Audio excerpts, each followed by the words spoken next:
안녕하세요. 6월 17일부터 20일 정도까지에 나오는 출애굽기 27장, 28장 전체의 흐름으로 같이 본문의 말씀으로 나눔하도록 하겠습니다. 성막과 제사장 복장이 주는 메시지라고 하는 제목으로 같이 나눔할 건데요. 다시 한번 반복하면 출애굽한 지 두세 달 정도 지난 상황이고 아직까지 이집트의 경험들이 생생하게 남아있는 상황이다라고 하는 것을 기억하면서 바라보았으면 좋겠습니다. 이집트에서 신과 관련된 경험은 크게 신정과 제물과 제사장 이 세 가지 키워드로 좀 요약해 볼 수 있겠습니다. 지난번에도 약간 언급하긴 했지만 성막에 대한 이야기를 할 때 베두인의 천막을 좀 참조하는 것이 중요합니다. 베두인의 천막인데요. 동편으로 나 있는 입구이고요. 베두인의 천막의 구조는 이렇게 되어 있습니다. 남자 여자의 공간이 특별하게 구분이 되어 있고요. 남자들만의 공간 여기서 남자들의 퍼블릭 사이드라고 되어 있죠. 중간에는 이렇게 화려한 다소 바깥쪽보다는 안쪽에 좀 더 화려한 천으로 남자와 여자의 공간이 구분이 되어져 있습니다. 그래서 남자들만 있는 이 공간은 아무나 들어갈 수 없었고요. 또 남자 손님들이 오면 또 그 안에서 교제했던 그러한 공간입니다. 또한 그 공간 앞쪽에 보면 이런 파이어플레이스가 또 있는 것을 볼 수가 있고요. 이쪽에는 여성들의 공간입니다. 어느 정도 이렇게 좀 되어져 있죠. 성막에 있는 어떤 부분들과 좀 오버랩되는 지점들이 있을 것 같습니다. 베두인들의 천막의 좀 전경인데요. 천막 입구에는 물두멍 여기 한번 보십시오. 실제로 이제 베두인들의 이쪽 지역에 자주 또 가셨던 분의 이야기를 들어보면 천막에 초대받아 들어가기 전에 이 물두멍에서 손을 씻고 실제로 들어간다고 합니다. 성막 구조에도 보면 그러한 구조가 있다라는 것을 볼 수 있죠. 그리고 천막 입구 앞쪽 이 각 천막이 있는데요. 천막 입구 앞에서 특정 어떤 에어리어는 일종의 공동의 구역처럼 남녀노소 모두가 함께 모여서 여기서 또 식사 교제도 하고 교제도 할 수 있는 그런 공간으로서 여겨졌습니다. 그래서 이러한 부분들과 성막을 좀 우리가 한번 비교를 해보면 이 물두멍이 있죠. 그리고 화목 제물을 드릴 때 헌제자들 제물을 가지고 와서 제사장이 이제 여기서 제사를 드릴 때 했던 이 공간 일종의 퍼블릭 공간인데 이 퍼블릭 공간하고 좀 느낌이 비슷합니다. 교제와 만남. 그러나 이집트의 신전에서는 로얄 그룹들만 아예 이 전체 에어리어에 들어갈 수 있었습니다. 헌제자들, 뭐 예물을 드리는 사람 이런 사람들 아예 이 안 구역 자체로 갈 수 없었습니다. 그러나 이스라엘은 이 성막에 일반인들도 들어오게 되죠. 물론 성소와 지성소는 좀 더 구별되어져 있는 제사장 그룹들이 들어간 것은 맞지만 좀 더 크게는 이 모든 이 공간이 차별이 아니라 어쨌든 들어와서 일반인들도 여기서 하나님을 만날 수 있는 그 통로로 오픈되어져 있는 공간이었습니다. 그런데 이집트는 신이 거주하는 공간, 또 로얄 그룹들만 그 공간에 입장할 수 있는 좀 그런 맥락에서 굉장히 좀 달랐습니다.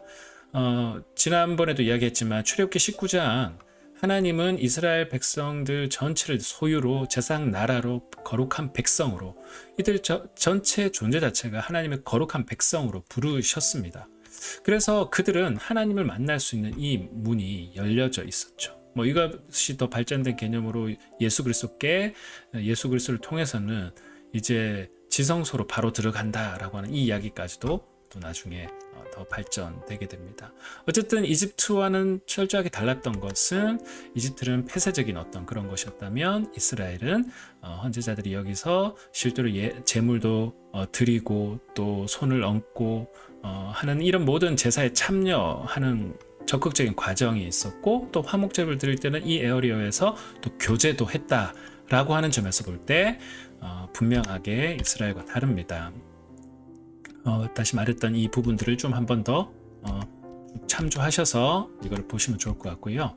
복장에 대한 부분들, 제사장에 대한 부분인데 왼쪽 편은 이집트의 제사장들입니다. 이집트의 제사장들은 머리를 밀어야 됐고 치마 바지 같은 것을 걸치고 우통은 좀 벗은 상태입니다. 이 표범 무늬 같은 경우는 특정한 어떤 종교적 의식을 할 때 또 입었던 복장이라고 합니다. 그러나 우측에 있는 이스라엘 제사장들은 굉장히 화려한 이런 부분들이 있고요. 머리에 또 관을 썼고 오히려 이 사람들은 털 난 것들 다 밀었는데 수염도 기르는 장면들, 그리고 하체가 드러났는데 여기는 하체가 드러나지 않고 또 여기는 이 에이프런을 하고 있습니다. 앞치마를 하고 있는 상태를 볼 수가 있습니다.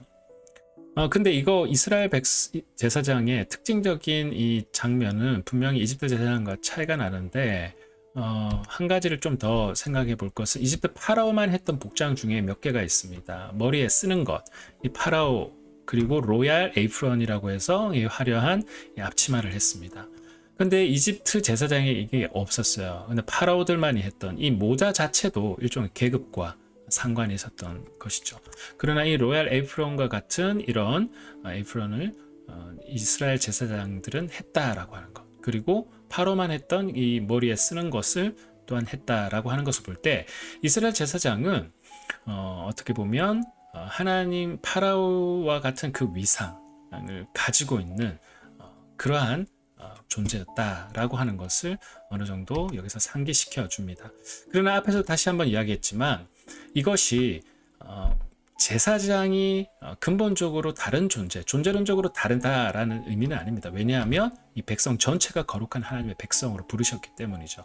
그러나 저러한 복장을 입을 때는 특별하게 하나님의 일을 수행할 때 저 복장을 입었다라는 거, 기능적인 측면에서 이것들을 했다라는 것을 우리가 분명하게 좀 기억하셨으면 좋겠고, 하나님이 이스라엘 백성들을 어떻게 또 만나 주시는가, 또 제사장들이 갓 이스라엘을 출애굽을 했던 백성들이 파라오나 아니면 거기에서 행했던 종교 의식이나 이것들 다 기억할 텐데 그것과 비슷하지만 다른 점들을 통해 가지고 하나님은 이 제사장들을 사용하신다라는 메시지를 전하고 있고, 파라오만이 가지고 있던 신의 아들로 여겨졌죠.